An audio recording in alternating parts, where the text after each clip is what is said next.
How's it going, It's so buddy? happy. I'm so it feels so nice to have you just off to my right here. Yes, I know. This is old times. Yeah, we spent a lot of time Yes, in this yeah. position. This is great. This movie is so wonderful. Oh, thank you, man. As I told you last week, as soon as I saw it, it's unfamiliar territory for you in some ways because it's very dramatic, but it's familiar because you're out there with Wig the whole time. Yeah. Was it made easier to take on something like this with Kristen? Oh yeah, absolutely. I mean, because you work at SNL together, you can be vulnerable around each other, and you can watch. We've failed so much in front of each other at Saturday Night Live. Yeah. We would talk about that, at the table reads on Wednesday. You would just fall on your face. So you felt very easy trying something like this, which is, like you said, uncharted territory. It was really hard. But I always felt that was something at SNL. It was really cool because everybody always talks about SNL being really competitive. And I felt when Kristen and I started with Andy Samberg and Jason Sudeikis in 2005, you and Amy Poehler were kind of like the seniors there, just kind of like the new seniors there. And you guys kind of had this feeling of like, yeah, the place is competitive, but that doesn't mean we have to be competitive with each other, which was really cool. And it was a real ensemble feeling. And like, you guys would laugh at our stuff at the table reads. And when you show up at SNL, people are like, yeah, man, it's cutthroat, dude. Get ready. And I remember coming home to my wife, and I was like, everyone's really nice. Everyone's so nice. But I feel like that, just carries on. We now have that relationship. Well, it's great because you play brother and sister, and I also do feel like there's that SNL thing where you feel like you go through all a family's problems when you're at SNL because you go through so many successes, so many failures. Yeah. And the clip we just saw leads into probably my favorite scene in the movie where you guys are just on nitrous with each other, just like. Yeah. And I have to assume you were improvising a great deal of it. Yeah, there was a lot of improv. No, there was a lot of improv, and that was the one scene that Craig Johnson, the director, kind of just, the worst thing he could do is get in the way of this. And it was funny, Lindsay Shookus, who runs our talent department at SNL, she saw that scene, and she called me and go, I love the movie, and that moment with you and Wig on Nitrous, I felt like I was on 8H again, and it was Friday night. I.e., you guys were annoying the hell out of me. We would have Friday Night Crazies. I don't know if you remember that. Yeah. Where Friday night, we would block the show, and we've been up all week, and me and Kristen Wiig and Fred Armisen especially would go completely insane. And it's a lot like that Nitrous sequence. It's making fart noises and just making weird noises.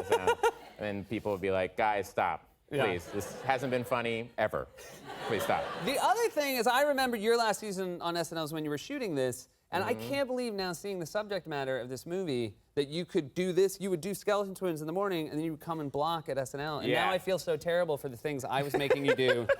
You would do these really dark, deep scenes about like a person coming undone, and then I would say, hey. Here's the very funny thing is that the opening of the movie is my character. It was one of the hardest scenes to shoot. The opening of the movie is my character attempting suicide in a bathtub, like cutting his wrist, and it's a really hard scene to shoot. So I worked on that all morning, and then at night we did the Martin Short episode where I was Kate Middleton's gynecologist. Yeah. I don't know if you guys remember that sketch, and Martin Short was like, hello, and he wrote this thing, and so I'm sitting there, in between takes. I was like, this morning I was up in Nyack, New York, in a bathtub. And then Seth's like, oh, that's great, buddy. So anyways, just so you know, Martin's wearing one of his teeth is blacked out. That's kind of what we're dealing with here. I feel I have you here. We have to talk about Stefan. Yeah. One of the greatest characters of all time. Thank you. And it was such a joy to do it next to you. Started as a sketch first. You did it once on air with Ben Affleck. I did do it once on air with Ben Affleck as a sketch, and it barely worked as a sketch with Ben Affleck. It was a long walk to get to what the sketch was about. It was a lot easier to say, hey, here's Stefan, and then just start. Yeah, he's insane. But the thing that always made me laugh about Stefan, and people always ask me why I put my hands in front of my face like that, a lot of it was Seth was like a person being patient with an insane person is my favorite thing in the world. Like, anybody would be like, dude, get out of here, you're not doing your job right. I specifically asked you, get out of here. But instead, anytime I would say something and you go, now, Stefan, I would start laughing. Because you're just being so patient with this maniac who has the simplest job in the world.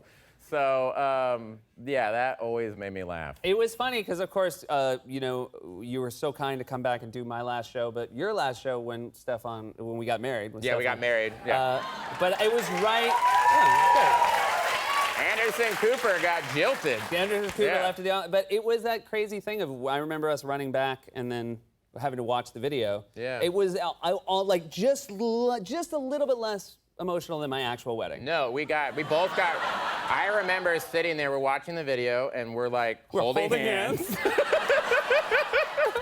And Jen, our stage manager, and I'm kind of sitting there going like, oh, okay, this is going all right. Yeah. And then you kind of like squeezed my hand because you could tell I was like, mm-hmm.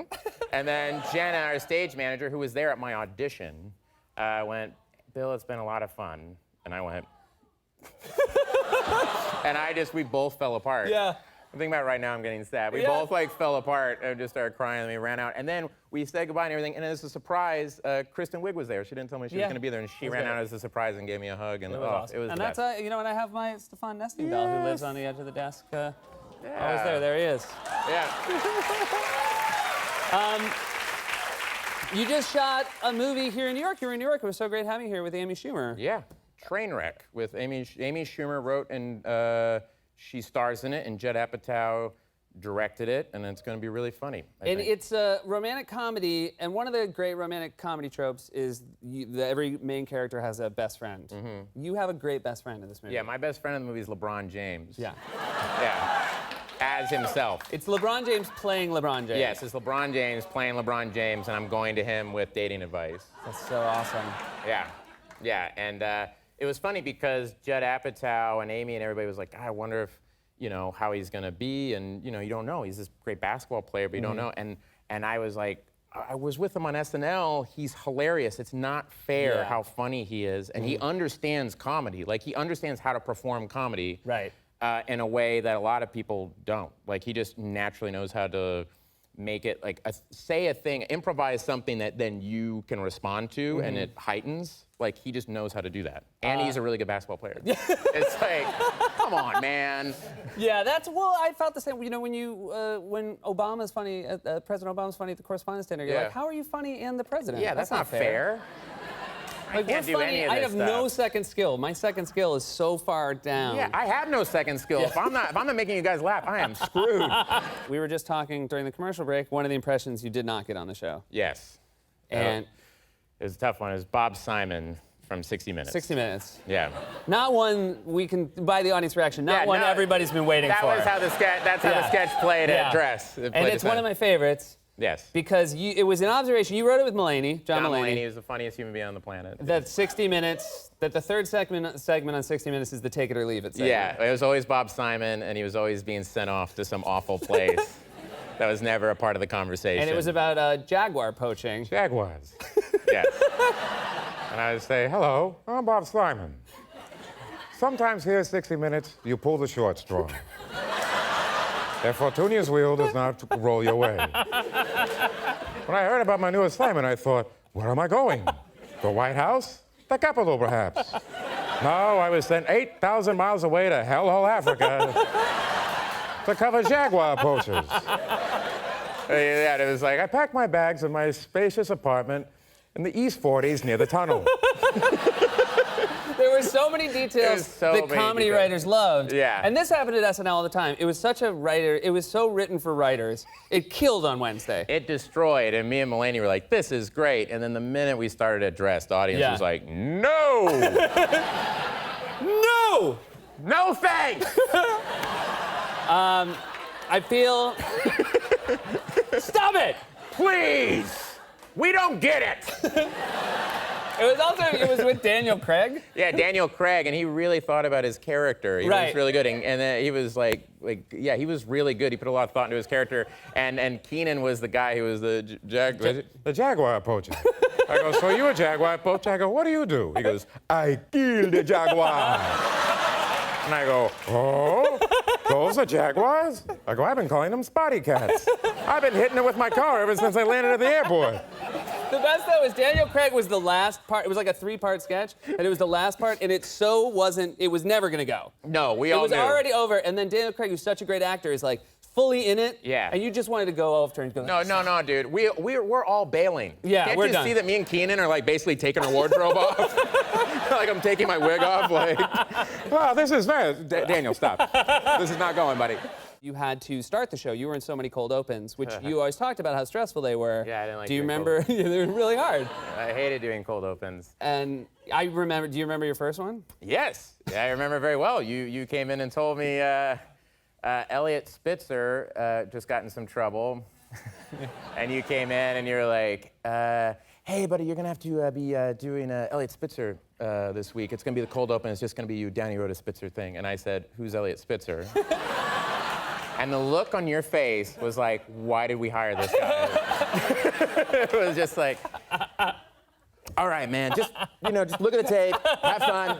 It's going to be great. So happy you're here. And then another time, I remember my very second episode, I had to say Ruth Bader Ginsburg, and I said Ruth Bader Ginsburg. And you stopped me in the hallway and you went, hey, hater, it's Ruth Bader Ginsburg. Bader as in hater. And walked off. And I was just like, I'm the worst. I'm so glad I was so nice. Yeah, no, you were very nice, but you were a bit of a dick. No. No, you weren't a dick. You weren't a dick at all. It was awesome. It was like all like really good points. And you actually, you taught me a lot at the show, actually. You taught me what the phrase hat on a hat means. Right. The sketch. So I had a sketch where, that actually John Lutz is a writer we wrote together, which was Peter Falk showing Natalie Portman how to do Star Wars impressions. I'm gonna let that settle in for a second. Yeah. And so the sketch got picked because it did pretty well at Dress, and then you said, hey, there's this kind of a hat on a hat, buddy. And I was like, what does that mean? You're like, it's one funny thing, but then another totally separate funny thing on top of it. And I was like, I don't know. I know it's pretty funny. Whatever, Seth Meyers, what do you know? And then I went out and did it, and it died. It just died. And I remember in between dressing there, walking in and seeing it didn't make it and looking at you, and you were like,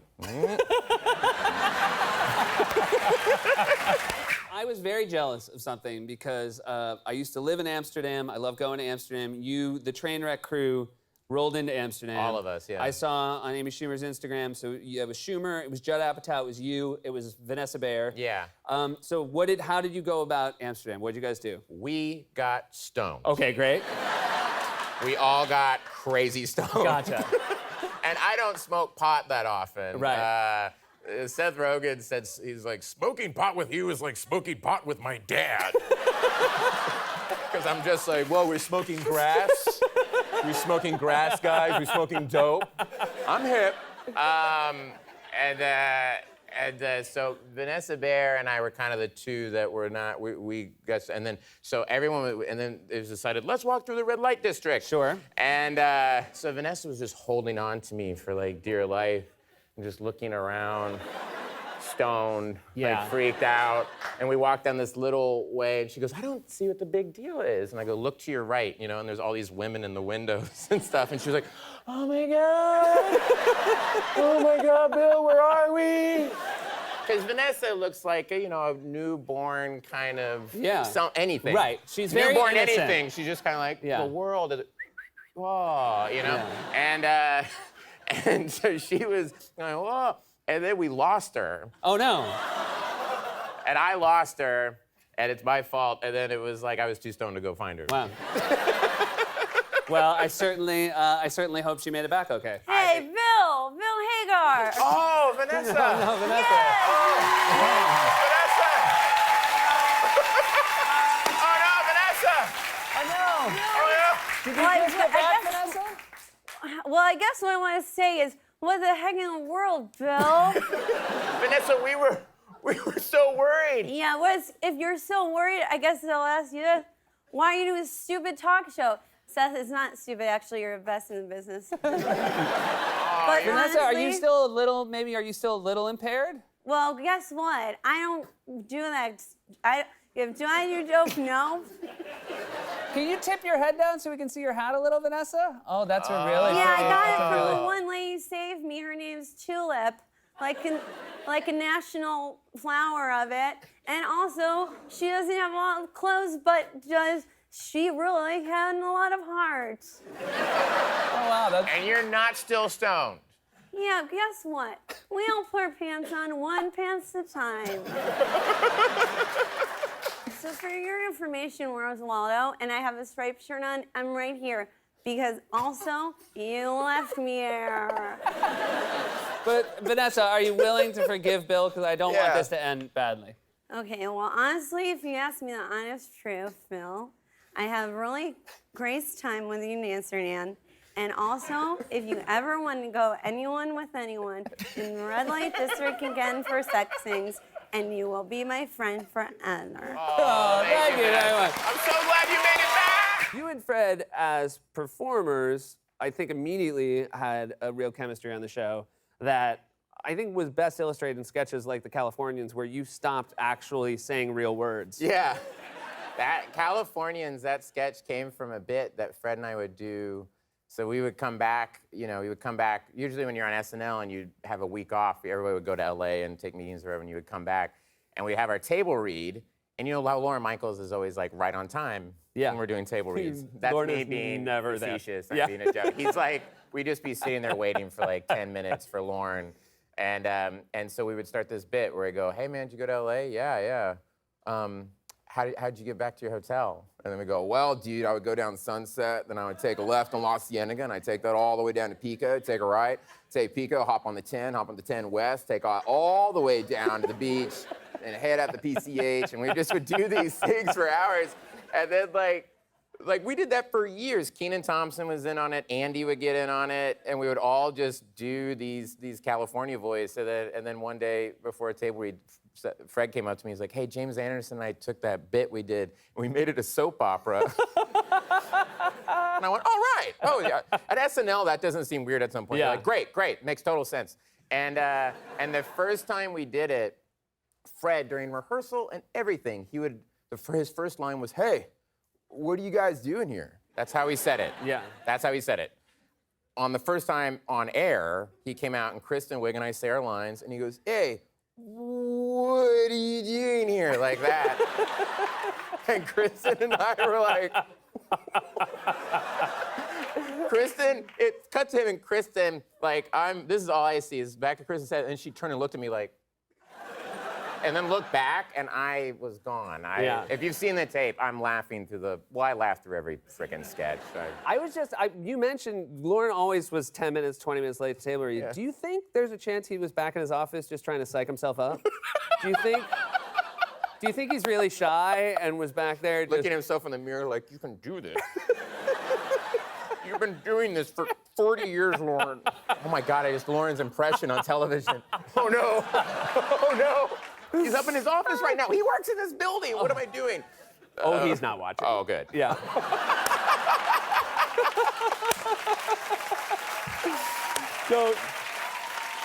Just don't do it on Fallon, and you're good. You're good. Oh, it's so crazy. Oh, no, it's so crazy. You just did Lauren. Oh, no, wait, man, it's so crazy. So we were talking backstage. The first 2 episodes of Barry that I watched, it's just fantastic. Oh, thank you. You play a hitman who wants to become an actor. How did you come up with that idea? I don't know. Yeah. No, it was this thing where Alec Berg, who I co-created the show with, he does fantastic Silicon writer. Valley and a lot of things. We just thought, I said, what if I played a hitman? And he went, oh, I hate the word, just hitman, just what it conjures up, like cool guy and 2 guns and everything. I was like, no, but it'll be me. Yeah. And he started laughing. And he went, no, serious? And I was like, no, me as a hitman. And what if he was a former Marine, whatever? And then very quickly, somehow, we just thought, oh, he should take an acting class. Yeah. I don't know. And then we went into HBO and said, yeah, I'm a hitman who takes an acting class. And they just went, all right, yeah, sure. You directed the first 3? That's right. Was yeah. that something that you knew as soon as you were doing a show that you wanted to direct something? Yeah, I really wanted to direct. That's kind of what I wanted to do before was even doing comedy or any of that. And it was interesting doing this and directing myself, but also the other actors, they wouldn't know, like Sarah Goldberg, who was in that scene, she's great in the show, but she said she wouldn't know if I was reacting in character or if I was reacting as the director. Right. Because she would say we'd be doing a scene and I'd be going.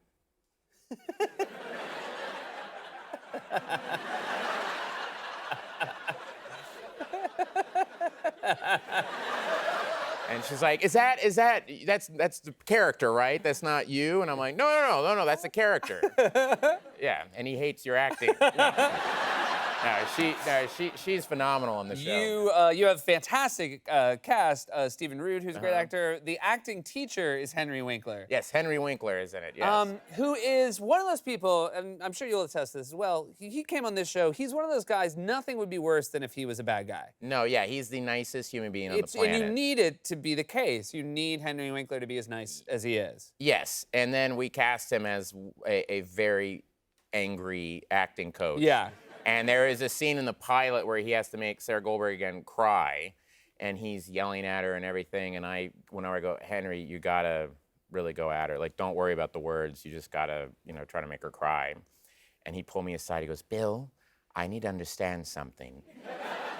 This man I'm playing, he's an ass. I said, yes, he's an ass. I went, okay. And then he did this take, and he went at her so hard, and you were like, whoa! And then she was going, oh, God, it's in the show. She's like, wait, whoa, Henry, what's going on? He was just like, and I was like, oh, Henry, so deep down, he's like a maniac. Yeah, good to find out. He's a monster, And what I'm so excited about is, totally, it's unlike anything, not only that I've seen from you, but I feel like it's really funny, very dark. Yeah.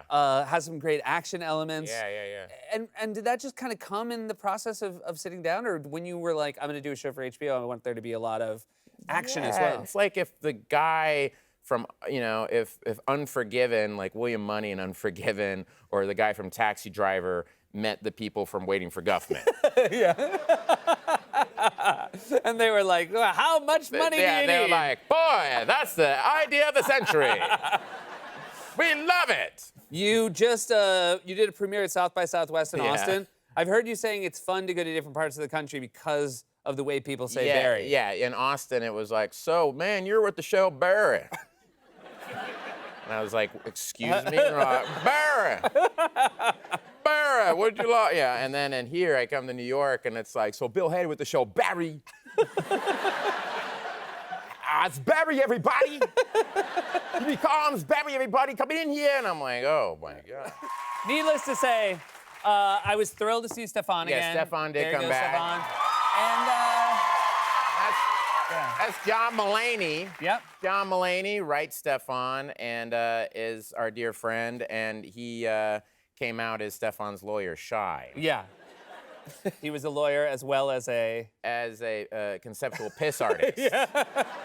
And he whispered in my ear to make me laugh. He said, my girlfriend, because my girlfriend works at Yoshinoya Beef Bowl, which is a restaurant chain in LA.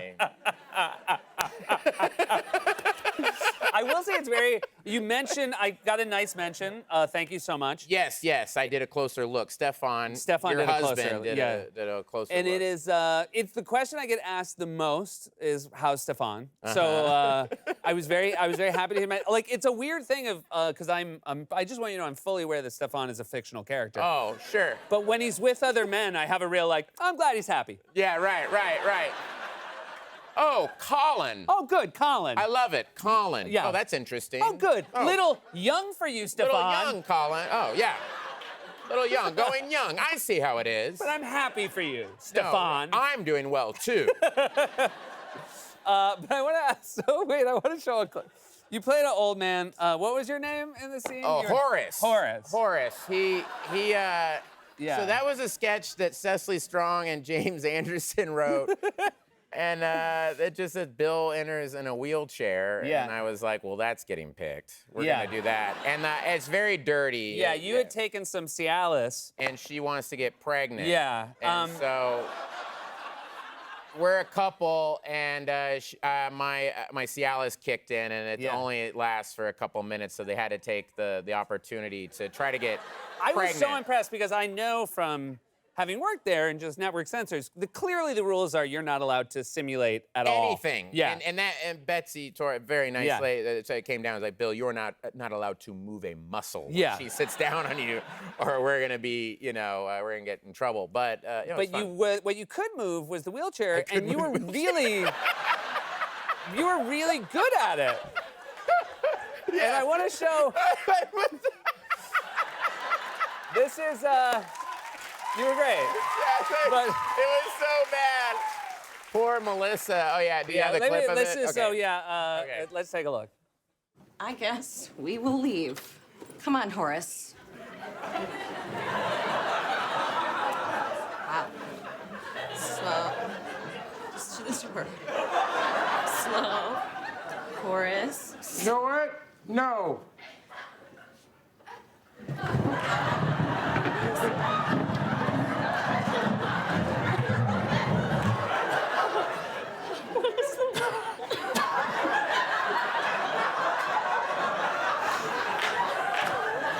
You know what? You should be ashamed of yourselves. This woman is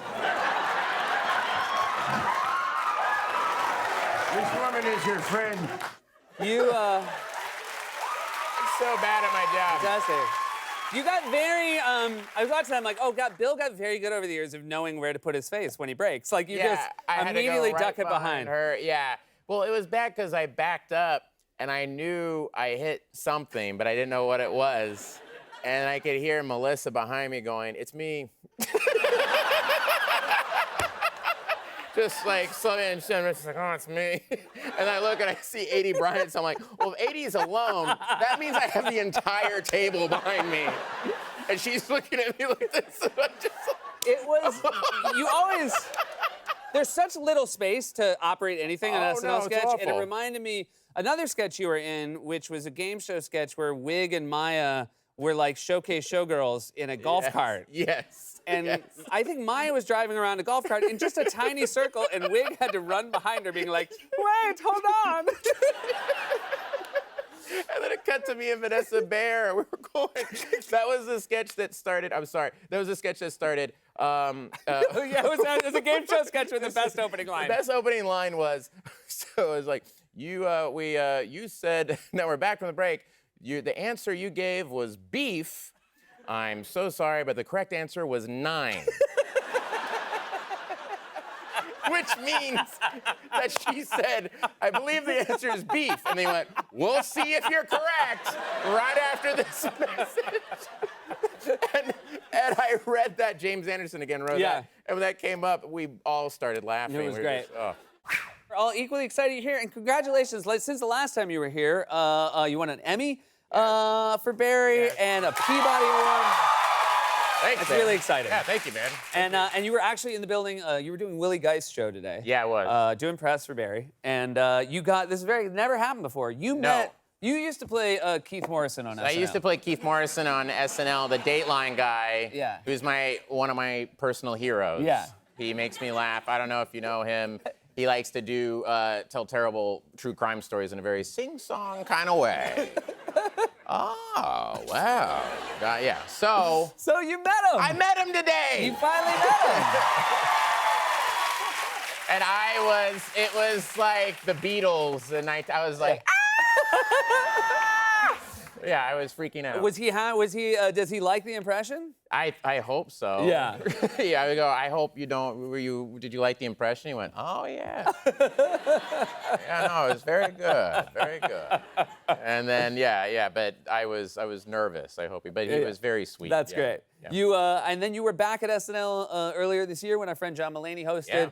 Is it fun to go back and do a little cameo on the show? Yeah, no, it was a blast. It was so much fun. And it's just good seeing everybody and things like that. I mean, I was gonna go back and just do the talk show sketch. The game show sketch. And then they were like, I was watching the Michael Cohen thing and I saw Jim Jordan on there and I was like, I'm gonna have to play Jim Jordan. Yeah.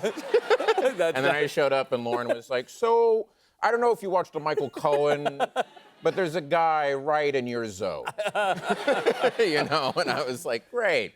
So then I played both. One of the nice things is you, of course, when you come back and do a cameo, you don't have to do the crazy hours as much. So, but one of the upsides of the crazy hours is the fun that you have at like 4 in the morning. Yes. You were recalling a thing Fred Armisen used to do to me.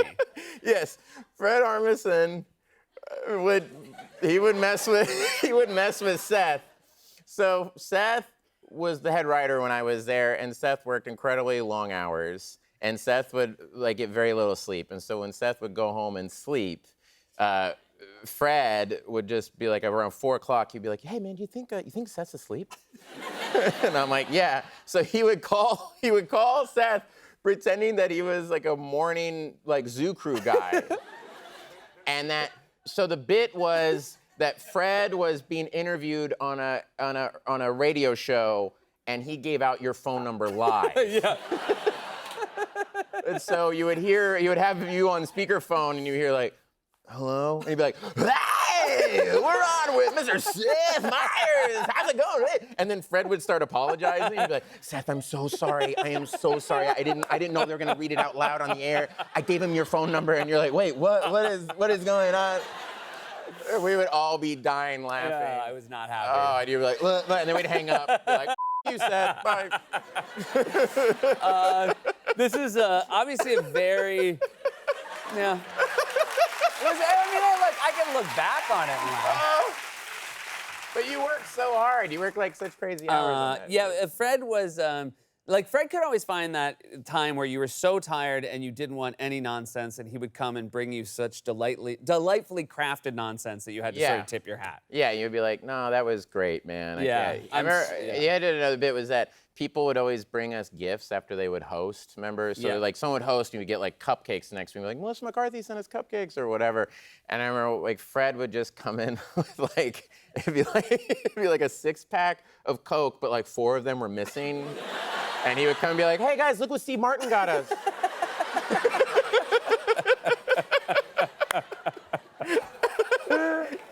And then if something terrible, do you remember in Pitch, if something really terrible had happened in the news? Yeah. He would say, Colin Jost, so he would pitch, we would go around the pitch meeting, and Lorne Michaels would be like, "Seth," and then Seth would pitch, and he would go around, and we all pitch ideas.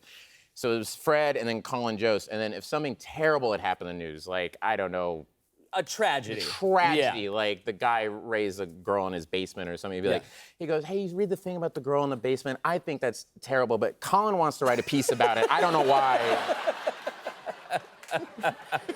Colin would be like, He would also do it. he would be so nervous.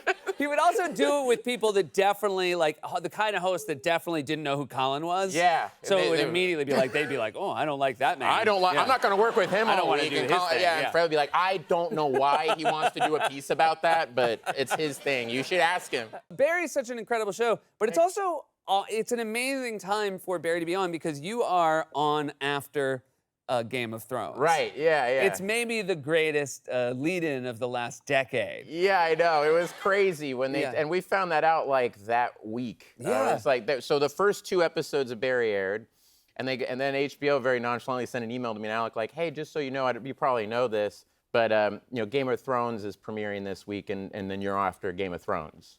And we were like, "What?" And then our ratings was like an extra 2.5 million people watched the show. And then Alec and I were like, "I think most people tune in second season, episode 3. I don't think it's the dragons at all." Just You know? finally word of mouth caught Word up. of mouth, he worked at Seinfeld. He's like, "It happened on Seinfeld." Like, season 2, episode 3 is when everyone, 2.5 million people It is decided to come in. amazing to think that there is a large group of people that just came in, but like on the 13th episode of Barry, and they're like, "What?" Oh my gosh, are you kidding? And I've had those people come up to me like, "I just started watching your show because of the Dragon Show." So wait, what happened before that? Well, this is interesting too because I think that I love it, and we've talked about how much I love it, and it's really funny, but it's also very dark. It's also very violent. And Yeah. is it true that you showed it one of the creators of Game of Thrones, David Benioff? Yeah, we showed David Benioff the first 3 episodes of the first season, and he wrote back like, "Wow, this show's really dark." And I was like, you like eviscerated a baby on this show. Like, you guys are the most up show I've ever seen in my life. Yeah. And our show's dark. Yeah. And he was like, hey, I mean. I call it like I see it. I call it like I see it, baby. That's the directors of Game of Thrones. Like, I don't know, you two should kiss and yeah, get the dragon in here.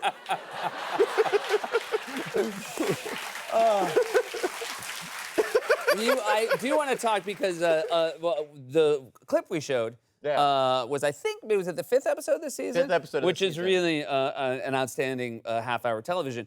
That girl is an 11-year-old actress who's outstanding. Yeah, her name is Jessie, and she her parents are stunt performers, and her so Wade Allen, my stunt coordinator during season 1, was like, hey man, there's this, I just want you to know, I just worked with this little girl and she can do martial arts and all this stuff. And he showed me like a reel of hers on his phone, like it was video of her like running across a house and jumping onto a car. And I was like, why do you have this on your phone?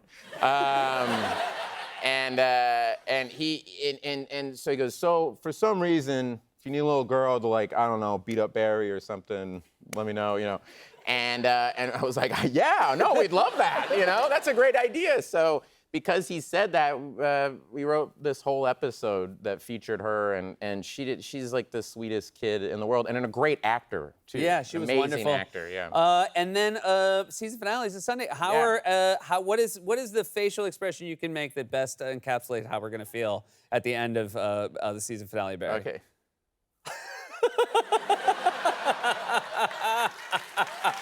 So, Bill, it is great that you're here and back in 30 Rock. Thank you, Seth. We have many memories working in this building, and we've been good friends for nearly 15 years. Yeah, that's correct. But sometimes when you know somebody for that long, there are moments when feelings get hurt. That's true, and you don't always have a chance to stop and say you're sorry. So I thought with the time we have together right now, we would make amends for any past indiscretions we've committed against one another in a segment we're calling Seth and Bill Clear the Air.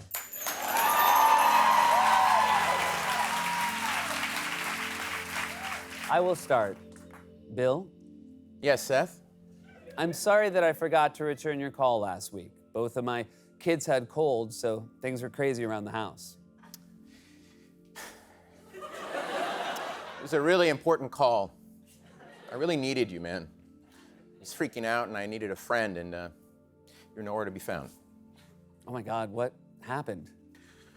I couldn't remember the name of that Kesha song. The one she did on SNL in 2010. TikTok? TikTok. Right. Bill, do you forgive me? Seth, you are forgiven.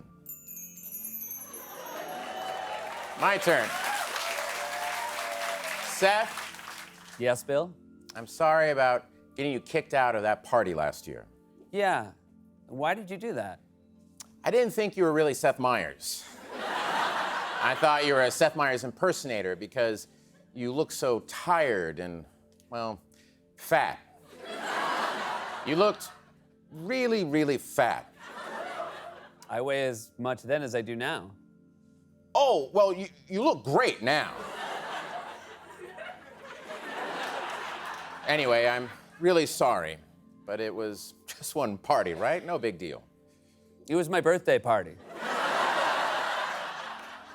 That makes sense, because you looked really old and fat. Anyway, do you forgive me? Bill, you are forgiven. My turn. Bill, Yes, Seth? I'm sorry I forgot to return the book you lent me last month. I'll definitely give it to you the next time I see you. Seth, do you have a soul? What? That is my property, my possession. What kind of friend? No. What kind of man? Okay, you know what? You just take. You take and you take and you take and you don't care. I'm really, really sorry. I don't want to be bullied anymore. Okay? If this friendship keeps being this toxic, I'm out. I will get your book back. Oh, you'll get me my book back, because that's my only copy of Catching Fire, okay? The second book in the Hunger Games series, and for my money, the best of the three. Now, the next time I sit down to read the Hunger Games books, I'm gonna get to the third one and be like, What the is going on? Because I don't have Catch a Fire. You could watch the movies. They made movies? Never mind. Bill, do you forgive me? Seth, you are forgiven.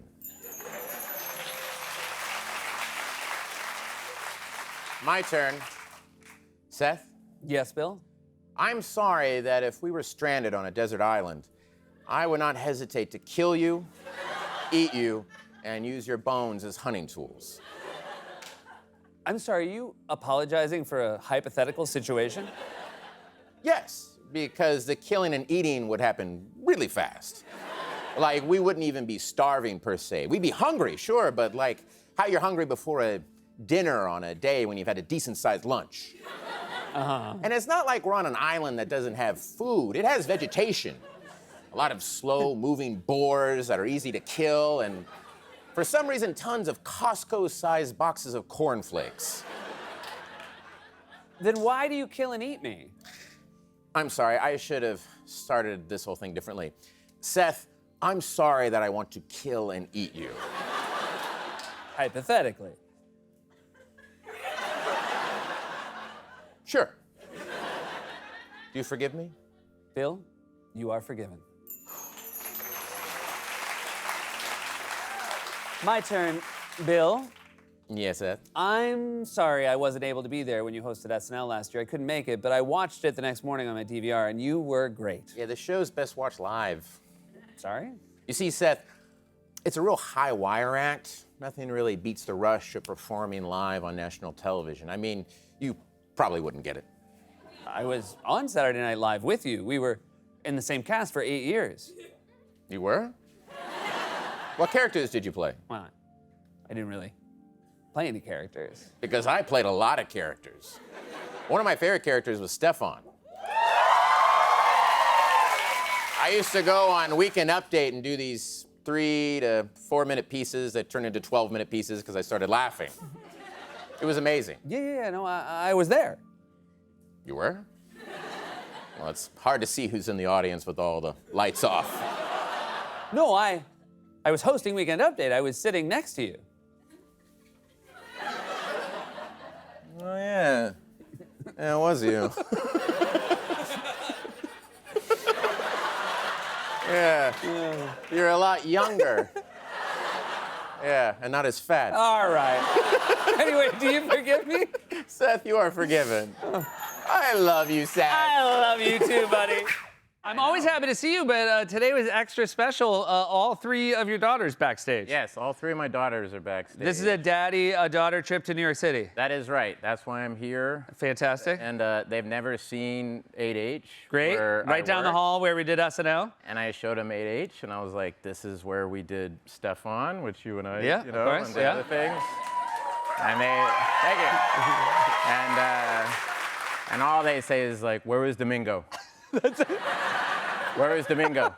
We watch Happy Gilmore 2, and they're like, there's Domingo, there's Domingo, there's Domingo, that's Domingo. And I'm like, okay. It's funny how quickly time goes. They don't care at we all. Don't care Have you less. have they engaged with your work as Stefan at all? No, I did watch them. Like, one of them had a sleepover, and I could hear it, and I kind of peeked in, and she was covering her eyes like this. She's like, I can't believe that's my dad. That's so weird. That is so weird. Yeah. I will say Yeah. there's a lot of times where people say that, but I kind of have to take her Yeah, side. it's That's a super weird one. weird. Yeah, Of it's a everything weird you could one. see your parent play, that's like a super weird one.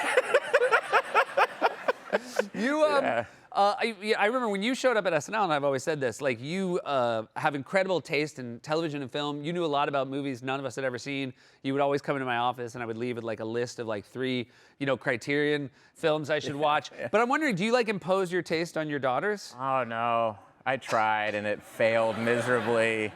They're like, Domingo. No. Domingo's really funny, by the way. Yeah, no, Domingo. I just wanted to say, I think that thing is hilarious. I think that Domingo's guy's great, but if hysterical. once my kids love him that much, I won't like Domingo anymore. Yeah, you're like, hey, guys, but I was on the show, too. Do they care about like your personal history? No. When I told them, I remember one time we were we were going to see a movie, and these 2 kids walked by, and one of them had an American Cinematheque T-shirt, and it was like 2 13-year-old boys, and they were kind of nerdy. And I was like, oh, guys, that was kind of like how I was when I was 13, you know, like really nerdy and, you know, just, I didn't have a big group of friends, just like one friend and you know, just go to see movies and never really went to parties or anything, just go see movies and go to bookstores and go to movies, music stores and stuff.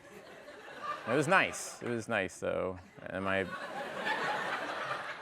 middle daughter went, wow, Dad, I have chills. And she's like, wow, who's going to play you in the movie about the two boys who have no friends and just go see movies? Wow, I love the myth making. She did, and I was like, I was so mad at her, but I was also like, that's really funny. It's like the myth making of this guy. Really good. Yeah. Also, that is definitely a movie you would go see when you were young. Yeah, that's 100% a movie. I'd be like, I relate to these guys. I relate to them. They are losers. I am a loser. You were very open and honest, sort of after you left SNL, about the anxiety you had when you were working there. Yeah. And then for the SNL 50th, you know, I think people were obviously at first disappointed you weren't coming, but that was the reason. And, you know, I sort of celebrated your choice. And then Andy did basically a short about the fact that everybody had anxiety at SNL. Yeah. Was that sort of edifying? You're like, oh, yeah, good. Yeah, well, Andy called me and was like, hey, so we're doing this short about how, you know, anxiety, everybody had anxiety. And so it's me calling you and da-da-da-da. And when he told me about it, I was like, I don't know if I want to do that. He's like, why? And I'm like, because I'm anxious. I was like, I don't want to do it. He was like, come on, man. What do you mean? No. And then Bowen did it, and he was great. Yeah. But no, that was true. Yeah, I was like really shaky and everything. Yeah. Yeah. I was really anxious. And you were never anxious. You were like so calm. I remember we would do those. We did those ones that were at 8 o'clock. Remember, the primetime weekend updates, ones. yeah. And I remember you and Polar were just like ice in your veins. You guys went out there, and I was like trembling, anxious. And you guys went out. I remember, and something went wrong, and you went, "Whoa, something went wrong. Oh, something went wrong." And I was like, "You can just do that?" I could just in the middle of a thing go like, this sucks. I'm gonna go home. I'm like, oh man, I wish I could do that all the time. That'd be great. Well, look, I meant what I said. Like, we both missed you, but I also was happy that we got to talk before and after. But also that I just heard this. Like, anxiety aside, you just had shingles. Bill. Yeah, from stress. And I was like, what causes this? And the guy was like, anxiety. I know, because you always talk about how you have anxiety. And that's probably why I had the shingle. I've been waiting for you. Weird doctor. Was he like, he talk like that? He's like, Yeah. if you'd have gone to SNL 50, you'd have double shingles. You have double shingles. I'm a doctor, but I also make a nice pizza pie over here. No, yeah, I got shingles, which I think should be like a bigger deal. Yeah. Like, because I don't know if anybody's had shingles. I got shingles, and I was like, I had a backache, and then this crazy rash broke out. It was like that movie The Fly with Jeff Goldblum, Yeah. where like my ear was falling off and all this stuff, and the doctor's like, yeah, that's shingles. Come Like, on. don't I'm you like, think the problem is the name shingles? Like, yeah, it's kind of sweet. it just means another thing. You're like, oh, Yeah. that cute. That old lady has shingles on her house. Oh, that lady has shingles. And I just don't understand why they don't call it something that like makes you more worried about it. Yeah. Like, I always am like, oh, trust me, they're like, don't get shingles. I'm like, I think I'll be fine with something called shingles. Yeah, but it should be called fire blisters. You don't want blisters that feel like they have ants inside of them crawling out of your skin. Yeah, I get a vaccine for fire Yeah. blisters. Fire blisters, I'd be on it in 2 seconds, but they're like, hey, you have shingles. All right, so again, not to keep drilling down, but we're on the topic. So again, you had a you had a relentless list of maladies at SNL.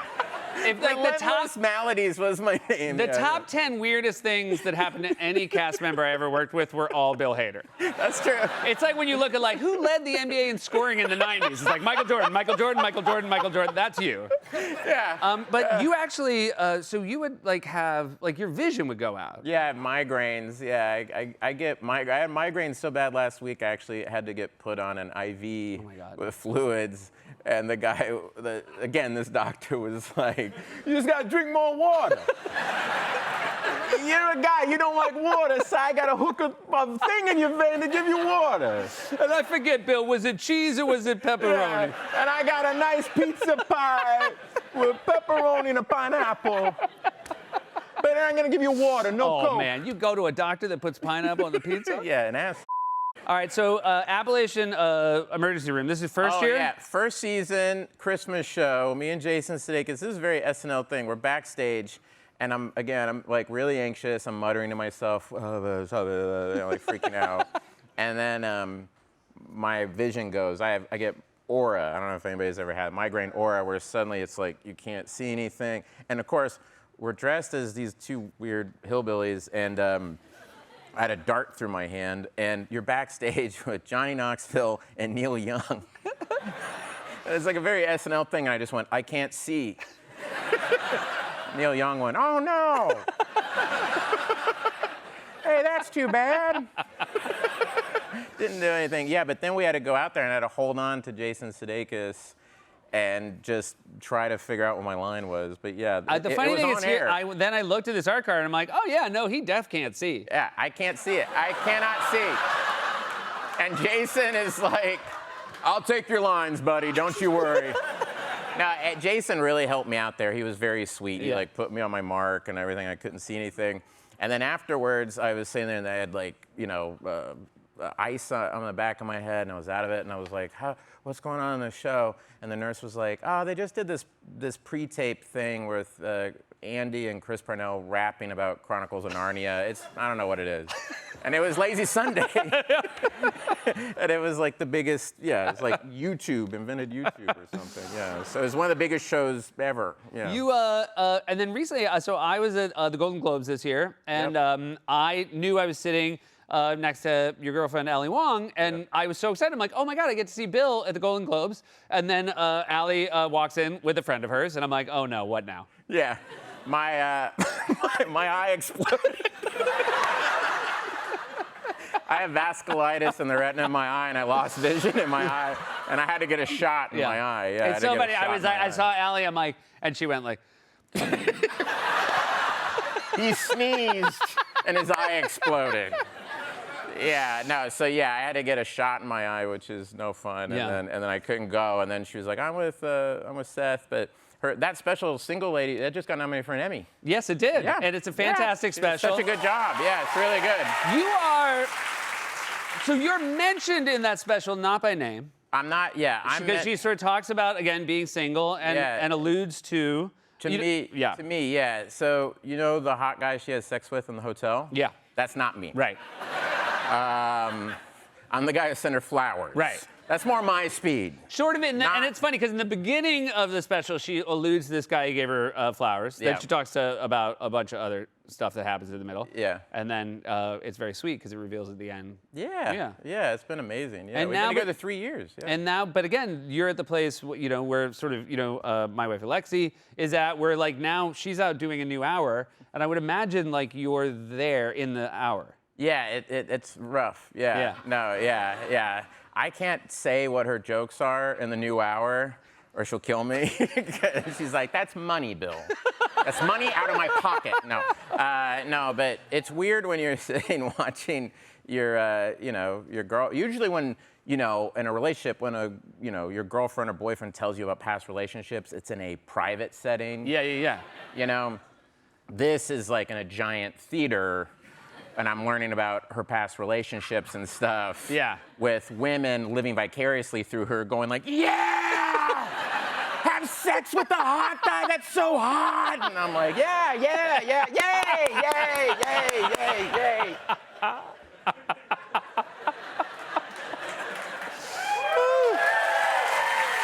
No, but she's great. No, I'm really happy for her, though. I'm really It's happy. awesome. I'm really Yeah, it's happy really for her cool. as well.